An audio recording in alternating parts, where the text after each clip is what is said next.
শান্ত ভাইয়ের এক একটা ভিডিও দেখলে বড় করছে চোখের পানি ধরে রাখা যায় না। এমনি মিছা কথা কও। তাদের প্রত্যেকটা ভিডিও ইমোশনাল কোনো কামই ছোট না এবং কি তোমার হৃদয় বাড়িতে ছুঁয়ে লাগে যায়। তুমি যে ওইটাকে চাকরি করো প্রতিটা কথা আর প্রতিটা কাজে এই লোক কর্মরে শুরু করে দেয় বর্তমান দিনের অধিকাংশ মিল আছে।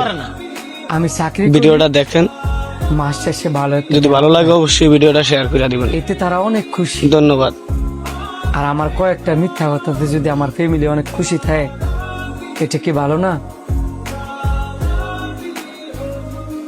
আমার বাপ মা জানে আমি একটা ভালো জায়গায় চাকরি করি, আমার গ্রামের মানুষ তাই জানে। আমি যদি কই যে আমি ওইটার চাকরি করি, ওইটা যদি আমার গ্রামের মানুষ জানে, তাহলে আমার বাপ মারে কি কইতো না যে তোর ফোলারে এত কষ্ট করে লেখাপড়া করায়া কি লাভ হইছি? দিন শেষে দৌড়ি ওইটারে চাকরি করে। আমরা হচ্ছি ভাই পুরুষ মানুষ, বাসা থেকে বেরোলেই বাসার মানুষ জানে যে আমরা কাজে বেরোইছি। এখন আমরা কি কাজে বেরোইছি এটা বাসার মানুষে জানায়া কষ্ট দেওয়াটা কি খুব দরকার?